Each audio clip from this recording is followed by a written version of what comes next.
ஜனநாயகன் படம் ஒரு ரசிகனா ஒரு தொண்டனா ஒரு ஸ்கிரீன்ல மாண்புமிகு தமிழ்நாட்டு முதலமைச்சர் ஜோசப் விஜயன் கேள்வி படும்போது எங்களோட உயிர் போயிடுச்சு. அவ்வளவுதான். ஒரு ரசிகனா நாங்கள் ஆசைப்பட்டது அவ்வளவுதான். என்ன எந்த அளவுக்கு நாங்கள் ஸ்டார்டிங்ல ஒரு என்ட்ரன்ஸ்க்கு ஒவ்வொரு படம் அப்போயும் எங்களுக்கு தீபாவளி பொங்கல் எல்லாமே விஜய் படம் வந்தா மட்டும்தான்.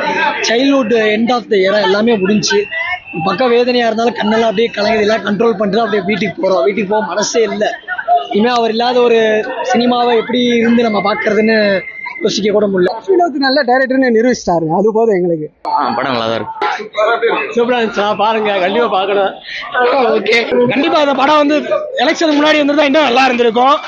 ஆனா நம்ம எதிர்பார்த்தது எல்லாமே நடந்துருச்சு. அந்த வகையில சந்தோஷம் தான் எல்லாருக்கும்.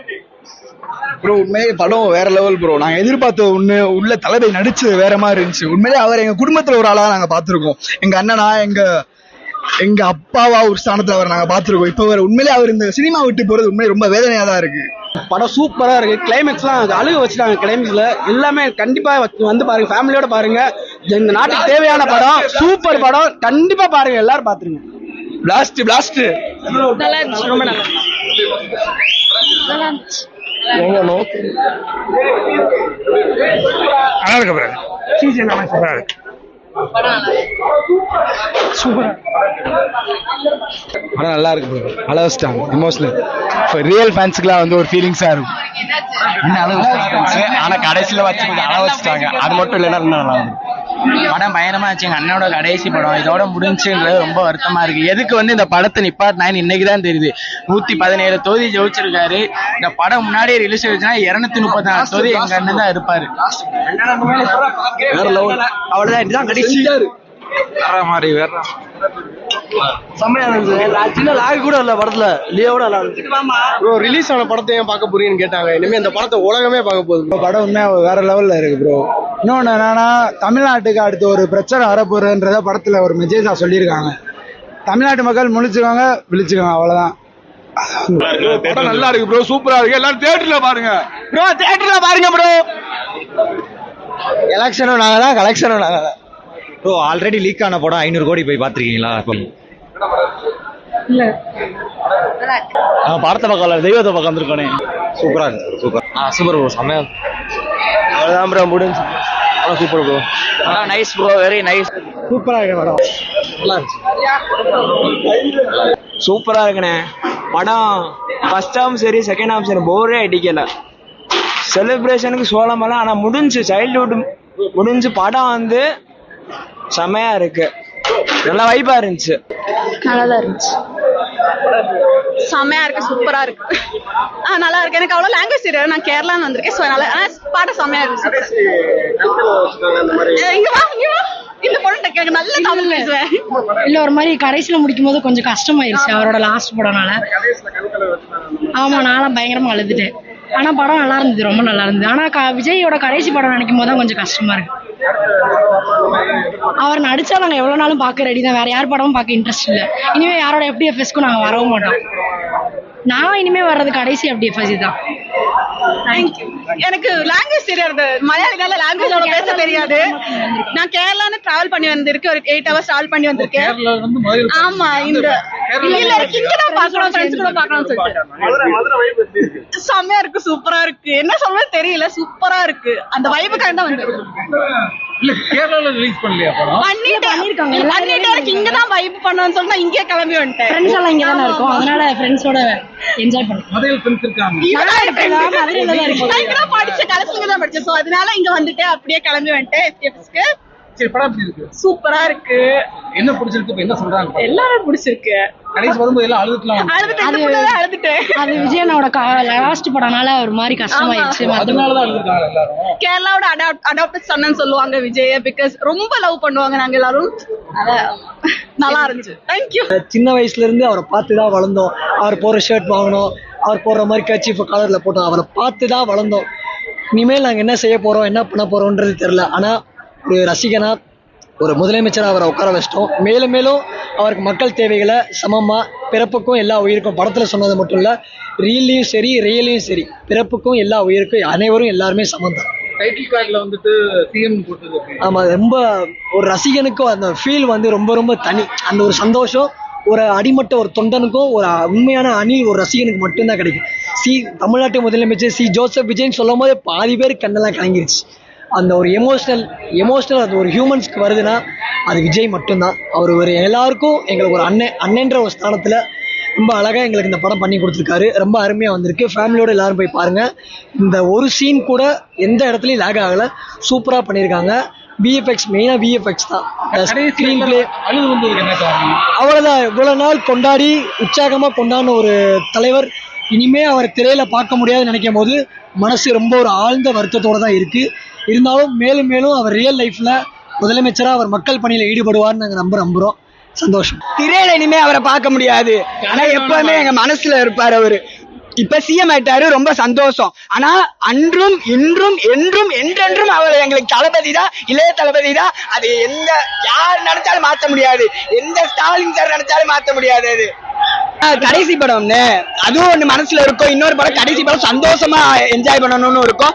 இன்னொரு சைட்ல ஐயோ இனிமே நடிக்க திரையில பார்க்க முடியாது அப்படின்னு ஒரு துக்கம் எல்லாரும் மனசுக்குள்ளே இருக்கும்னு, எல்லா தளபதி ஃபேன்ஸ் மனசுக்குள்ளே அது கண்டிப்பா இருக்கும். உண்மைதானே அது. அந்த கண்ணை மூட்டு போனார்ல அவர் தெய்வம், அந்த மாதிரி ஃபேன்ஸ், தளபதி மாதிரி ஃபேன்ஸ் யாருமே இருக்காது. வேற லெவல் படம். ஹெச்என் நல்லா இது பண்ணிக்காப்ல. தளபதிக்கு ஏற்ற மாதிரி நல்ல ஃபேர்வெல், நல்ல படம். படம் முடிகிறப்பதான் கொஞ்சம் அழுக வந்துருச்சு. படம் அடுத்து நடிக்க மாட்டார் அப்படி. நல்ல படம். ஹெச்என் நல்ல சோசியல் மெசேஜ், நல்ல சென்சிட்டிவ் கண்டென்ட். விஜய்க்கு மட்டுமே புகழ் பாடாம ஃபுல்லா அரசியல் நல்லா பண்ணிருக்காங்க.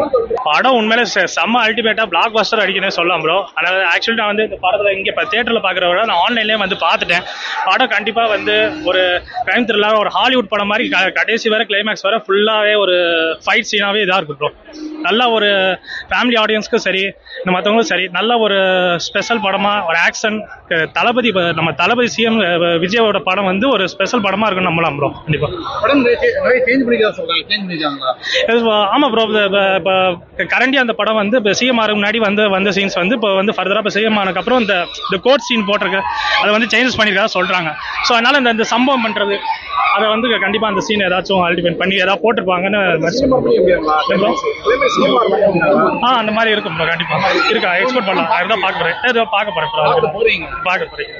பட் சீன்ஸ்லாம் இது பண்ணியிருக்கா சொன்னா நான் இதில் பார்த்தேன், நான் சோசியல் மீடியாவில் பார்த்தேன். சொல்லுவேன் படம் என்ன கேட்க வேணும், கடைசி படம் கேட்க வேணும். நம்மளுக்கு வந்து கொஞ்சம் மன உளைச்சலாக இருக்குது.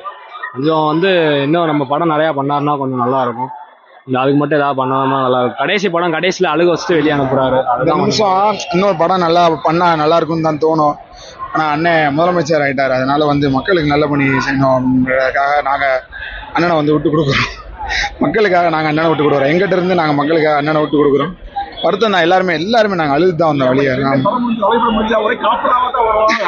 இல்ல எல்லாம் காய்வுன்னு சத்தம் எல்லாம் போட்டுட்டு சத்தமே இல்லாம இருக்கும். நீங்க வந்து அழுது அமைதி எப்பயுமே நாங்க இருந்தது கிடையாது. அமைதி இருந்துச்சு, அது மட்டும்தான். அண்ணன் மக்களுக்காக வந்திருக்காரு, அதனால வந்து மக்களுக்காக அண்ணனை விட்டு கொடுக்குறோம். படம் என்ன கேட்க வேணாம், அண்ணனை பத்தி கேட்கவே வேணாம்.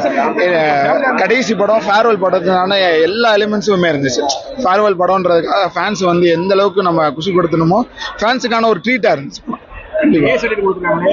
ஏ சர்டிபிகேட் இல்ல தேவைதான். ஏன்னா ஆக்ஷன் சீக்வன்ஸ் வந்து ரொம்ப அதிகமா இருக்கு, அதனால கொஞ்சம் தேவைதான். கரெக்ட் தான். ஆனா இவ்வளவு டிலே பண்ணி வந்திருக்கணும்ன்றது அவசியம் இல்லை. இல்ல அதெல்லாம் வந்து ஆரம்பத்தை அவ்வளவு கத்திட்டு கடைசியில அப்படியே எல்லாரையும் ஷட் டவுன் ஆக்கி ஆரம்பத்துல சவுண்டா விடுற அமைதியா வெளியே போகும் அப்படின்னு சீன் போட்டாங்க. சின்ன வயசுல இருந்து பார்த்து பழகிருக்கோம், சின்ன வயசுல இருந்து விஜயை பார்த்து வளர்ந்து இது பண்ணிருக்கோம். கடைசி கத்திட்டே இருந்தாங்க, கடைசியா இந்த இது போட்டாங்க லாஸ்ட் எல்லா படத்தையும் நடிச்சதை போட்டதுக்கப்புறம் அப்படியே மொத்த தேட்டர் சைலண்ட் ஆயிடுச்சு. அப்படி ஆகி போச்சு. அவ்வளவுதான். கண்ணன் இல்ல எல்லாரும் அழுதுட்டோம், அண்ணன் அழுதுட்டாப்ல, எல்லாரும் அழுதுட்டோம். இப்ப போறாங்க கத்திட்டு திரும்பி வரும்போது பாருங்க எப்படி மேஷப்லாம் போடல. சினிமால இருந்து எண்டிங் கார்ட்ஸ் போடுவோம்ல, அந்த ஆடியோ லான்ச்ல வந்த சாங்கை வந்து போட்டு இப்பாடலை பாடியவர் உங்கள் விஜய் அப்படி அதுல இருந்து ஆரம்பிச்சு எல்லாமே அண்ணனோட எல்லா படத்தையும் வந்து மேஷப் மாதிரி போட்டு அழுக வச்சு அனுப்பிச்சிட்டாங்க. படத்திலே கொண்டாடினாங்க. எண்டு கார்டுல அழுக வச்சு தான் அனுப்பிச்சிருக்காங்க. அவ்வளவுதான். இனிமே வந்து பார்த்து இந்த மாதிரிலாம் வந்து இனிமே வரமாட்டோம் அப்படின்றது ரீரிலீஸ் வந்து வரும், எல்லா படமும் ரீரிலீஸ் வந்து கொண்டாடுறோம். இந்த FDFS மாதிரி கொண்டாடுறது வந்து இல்லைன்னு நினைக்கும் போது கொஞ்சம் வருத்தம் தான். இல்ல ஒரு சீன் கூட பார்க்கல. ஒரு வருஷம் கழிச்சு ரிலீஸ் ஆனாலும் நாங்க அதை பார்த்துருக்கோம். ஒரு சீன் கூட பார்க்கல. ஆனா என்ன அதுல ஒரு சந்தோஷம்னா, எலெக்ஷன் முன்னாடி ரிலீஸ் ஆனா ஆக்டர் விஜய் வந்திருக்கும், எலெக்ஷனுக்கு அப்புறம் வந்ததுனால மாண்புமிகு முதலமைச்சர் வந்ததுல ஒரு மகிழ்ச்சியில ஒண்ணு இருந்துச்சு. மற்றபடி ரொம்ப பீக்கா இருந்துச்சு. மூமெண்ட் நிறைய பீக் மூமெண்ட் இருந்துச்சு படத்துல. லைக் ஒரு சோஷியல் மெசேஜ் சொல்லிட்டு பிளஸ் பீக் மூமெண்ட் ரெண்டும் சேர்ந்தது ஒரு டிஃப்ரெண்டா இருந்துச்சு. நார்மலா ஒரு படம் சோஷியல் மெசேஜ் மட்டும் சொல்ற படம் இருக்கும், பீக் மூமெண்ட் இருக்கு, கமர்ஷியல் இருக்கும். ரெண்டுமே சேர்த்து ஒரு படம் வந்து ரொம்ப நல்லா இருந்துச்சு, பாக்குறதுக்கு நல்லா இருந்துச்சு. அதுல பாட்டு இதுல பாட்டும் இல்லாம இதையும் எக்ஸ்பெக்ட் பண்ணாம இது ஒரு நார்மலா ஹெச் வினோத் என்ன கமர்ஷியலா கொடுப்பானோ அதுலயே ஒரு கான்ஃபிளிக்ட் என்ன நடந்திருக்கு, நம்ம இந்தியாவில் என்ன நடக்குது அப்படின்ற ஒரு மெசேஜோட தான் படம் டெலிவர் ஆயிருக்கு. ஸோ கரெக்டா விஜய்க்கு என்னெல்லாம் எபிக் மூமெண்ட்ஸ் இருக்கணுமோ அதே மாதிரி ஹெச் வினோத் மூமெண்ட்ஸ் எல்லாம் இருக்கு. ஸோ நல்ல ஒரு படத்தை யாரையும் அட்டாக் பண்ணி அது நீங்க படத்துல பாருங்க எல்லாமே பண்ணிருக்காங்க. நீங்க சென்ட்ரல் நடந்ததுல இருந்து ஸ்டேட் நடந்தது வரைக்கும், ஆனா உண்மையிலேயே என்ன நடந்திருக்கோ அதெல்லாமே இது வரைக்கும் ஒரு 10 வருஷம் நடந்த எல்லா இஷ்யூவும் ஒரு படத்துல ஒரே படத்துல வச்சிருக்காங்க. நீங்க பாத்தீங்கன்னா அது ஒரு ரீசனா இருக்கலாம். பட் ஆனா நீங்க எல்லாரும் வந்து தியேட்டர்ல பாருங்க, படம் நல்லா இருக்கும். இல்ல நான் ஒண்ணு கூட பாக்கல ப்ரோ, எதுவுமே பாக்கல. நல்லா சூப்பரா இருந்துச்சு. இது வந்து ஒரு ஃபேனுக்கு ஒரு பக்கா படம். நீங்க எப்படி ஒரு ஃபேனுக்காக வந்து கோட் எடுத்தாங்களோ இது வந்து ஃபேனுக்கு, ஆனா அதுல வந்து ஒரு சோஷியல் மெசேஜ் இருக்காது அந்த அளவு. இதுல வந்து ஒரு சோஷியல் மெசேஜாவும் நீங்க பாக்கலாம். ஃபேன் வைஸ் நீங்க வந்து திருப்தி ஆகாம போக முடியாது. கடைசியில வர்றப்ப இன்டர்வியூ சூப்பரா வரீங்க, வெளியே போ லாஸ்ட் டைம் படம் வெளியே போறப்ப எமோஷனல் தான் போவீங்க ப்ரோ. சூப்பரா இருக்கு ப்ரோ. ஹெச்வின் ஒரு செதுக்கி இருக்காப்ல ப்ரோ. படத்துக்காக கதைக்காக விளையாடுங்க. எங்க அண்ணன் லாஸ்ட் படம் அதுக்காக வந்திருக்கு, பார்த்தாச்சு, தெய்வத்தை பார்த்தாச்சு, கதைக்காகலாம் வரல. அவர் எப்படி நடிச்சிருக்காரு, அந்த ஒவ்வொரு சீனும் வந்து ரசிச்சு பார்த்துக்காக நல்லா பண்ணிட்டாப்ல.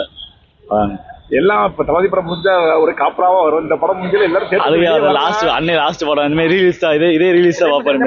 எல்லாருமே சைலண்டா வர்றாங்க.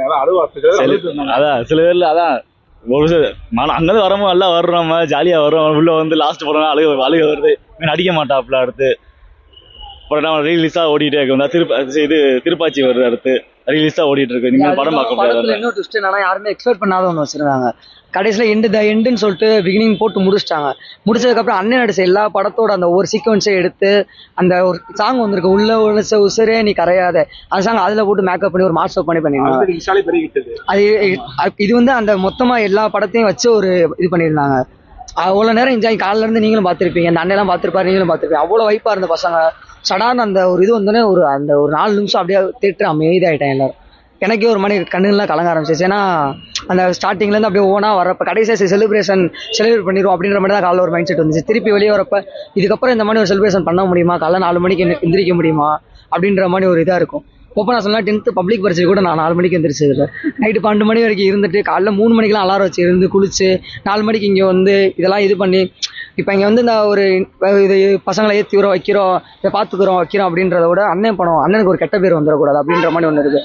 ஆனால் முழுக்க இன்னொன்று என்னன்னா, இப்போதான் தெரியுது படம் பார்த்தோன்னே ஏன் வந்து படம் வந்து எலெக்ஷனுக்கு முன்னாடி வரணும்னு அண்ணன் ஆசைப்பட்டாரோ இல்லை அவங்க ஆசைப்பட்டாங்கன்னு. முழுக்க கண்டிப்பாக எலெக்ஷனுக்கு முன்னாடி இந்த படம் வந்துருந்துச்சுன்னா 200 கண்டிப்பாக பிடிச்சிருக்கும். ஏன்னா முழுக்க இவ்வளோ இத்தனை ஆண்டு காலமாக என்னென்ன இது நம்ம தமிழ்நாட்டில் சோதனைகள் நடந்துச்சோ அதை அப்புறம் எடுத்துக்காட்டுற விதமாக ஒன்று வச்சிருந்தாரு. இன்னொன்று ஆமாம், அரசியல் நம்ம இவ்வளோ நாள் நம்ம தமிழ்நாட்டில் எல்லாத்தையும் எடுத்துருக்காரு. பேசிக்காக ஓப்பன் டாக்காக உடச்சுட்டு இருக்காரு. அப்பையும் பாட்டேன் போட்டு நாங்கள் காலங்காலமாக 50 வருஷம் அரசியல் இருந்தோம்னு பிரகாஷ்ராஜ் சொல்றாரு. இவரும் ஒரு சாட்டை எடுத்து ஒரு இடத்துல அடிக்கிறாரு. நல்லது பண்ண அரசியல் வாங்க. டிஎம்கே ஓப்பனா சொன்னா டிஎம்கே தாக்கியிருக்காங்க, ஏடிஎம்கே தாக்கியிருக்காங்க. எல்லாத்தையுமே பேசிக்கா சீமான அண்ணன் கணக்குல எடுக்கல. ஆக்சுவலாக இன்னொரு மெசேஜ் ஒன்று சொல்லியிருந்தாங்க அந்த படத்தில், அது ரொம்ப பிடிச்சிருந்துச்சு எனக்கு. என்னன்னா ஒரு சீனில் வந்து ஒரு சின்ன பிள்ளை வந்து ஒருத்தவங்க அபியூஸ் பண்ண மாதிரி ஒரு சீக்வன்ஸ் கொண்டு வந்துடுறாங்க. அந்த சீனில் அப்போ அண்ணன் உள்ளே போய் சொல்லுவார், இந்த மாதிரி இங்கே டச் பண்ணாங்கன்னா நீங்கள் உங்கள் அம்மாட்ட போய் சொல்லுங்க அப்படின்றது. கண்டிப்பாக இதெல்லாம் படத்துக்காண்டி நான் அவர் சொன்னான்னு எல்லாம் ஸ்கூலில் சொல்லிக் கொடுக்கணும். கண்டிப்பாக ஸ்கூலில் அம்மா அப்பாவை கண்டிப்பாக சொல்லி கொடுத்தாங்கன்னா போய் சேர்ந்துரும். அதுவும் இல்லாமல் இவர் சொன்னார்னா கண்டிப்பாக எல்லாருமே, இப்போ நானே இருந்தாலுமே எனக்கு நாளைக்கு என் ஒய்ஃபுக்கு வளகாப்பு, இன்னும் 3 மாதம் எனக்கு ஒரு குழந்தை, நானே என் குழந்தைக்கு சொல்லிக் கொடுப்பேன். இந்த மாதிரி டச் பண்ணாங்கன்னா யாராக இருந்தாலும் அதை வந்து நீ அம்மாட்டையோ அப்பாட்டையோ இல்லை அண்ணன்ட்டையோ யார்ட்டையோ சொல்லணும், தாத்தா பாட்டியோ யார்ட்டனாலும் சொல்லணும் அப்படின்ற அந்த மெசேஜ் வந்து ரொம்ப பிடிச்சிருந்துச்சு. இருந்தாலும் மனசுக்குள்ள லைட்டா ஒரு மாதிரி எமோஷனா இருக்கு. இன்னொரு பார்த்தா கதைகளே எழுதிருக்க முடியாது. இல்ல அவ்வளவுதான், இந்த அடுத்த ஷோக்கு புக் பண்ணியிருக்கேன். இருந்தாலும் நான் விடிஞ்சேன் ஈவினிங் என் வீட்டில் ஃபங்க்ஷன், ஒய்ஃபுக்கு அழகா பின்ன ஈவினிங்ல இருந்து நாளைக்கு வரைக்கும். ஆனா என் வீட்டில் சண்டை போட்டு நான் அந்த படத்துக்கு வந்திருக்கேன். கடைசி படம் நான் போய் ஆகணும் அப்படின்னு சொல்லிட்டு என் ஒய்ஃபுமே காலைல சரி ஓகே நீங்க போயிட்டு வாங்க நான் பாத்துக்கிறேன், நீங்க போயிட்டு வாங்க அப்படின்னு சொல்லிட்டு எனக்கு அனுப்பிச்சு வச்சாங்க. ஸோ அந்த அளவுக்கு எனக்கு அவர் ரொம்ப பிடிக்கும். கடைசியா அந்த ஒரு இன்னும் எமோஷனா தான் இருக்கு. வேணா அழுதம்னா அது வேணாம் போதும். தேங்க்ஸ். அண்ணா வந்துட்டு ரீல் லைஃபா பார்த்தாச்சு, இப்போ ரியல் லைஃப் அண்ணா பார்க்க போறோம். ஏன்னா இப்போ படத்துல வர மாதிரி அதுலயும் ரியல் லைஃப் பண்றாரு. ஏன்னா வந்து ஆக்ஷன் அதெல்லாம் இல்ல, நல்லது பண்றாரு. அவன் அச்சி வினோத்தை வந்து டைரக்ஷனே பண்ணல. எங்க அண்ணன் வந்து எடுத்து எங்க அண்ணன் வந்து கதையை சொல்லி இந்தாயா இல்ல காசு வச்சுக்கோ, எங்க படம் மட்டும் இந்த கதையை சொல்லிட்டேன் எடுத்தா நான் நடிச்சுக்கிறேன், அவ்வளவுதான். முழுக்க ஆமா ஒரிஜினல் லைஃப்ல நடிச்சுக்க படத்தை காட்டிட்டாரு, அவ்வளவுதான். மற்றபடி வினோத் அவர் உண்மைக்குமே வினோத்தும் சரி அனிருத்தும் சரி பிஜிஎம்ல இருந்து அவர் ஸ்கிரீன் பிளே எல்லாமே வேற லெவலில் எடுத்திருந்தாரு. இடையில திடீர்னு பார்த்தா நம்ம ஹாலிவுட் படம் பார்க்குற மாதிரிலாம் இருந்துச்சு. இடையில அது ரோபோட்லாம் வந்து அதெல்லாம் மாசா பண்ணியிருந்தாரு. எந்த இடத்துலயும் ஒரு என்னடா இது அப்படின்ற அண்ணன் இதை மாத்தி பண்ணியிருக்கலாம் அப்படின்ற மாதிரி கூட தோணும். ஒருத்தன் கூட உட்காந்த இடத்துல இருந்திருக்கேன். பிரேக்கே மொத்தம் 10 பேர் தான் பாத்ரூம் வெளியே வந்துருப்பாங்க, மிச்செல்லாம் உள்ளதான் உட்காந்துருந்தாங்க. அதே மாதிரி நம்ம செலிப்ரேஷன் எல்லாமே சோழமலை சினிமாஸும் நமக்கு எல்லாமே நல்லா பண்ணி கொடுத்தாங்க.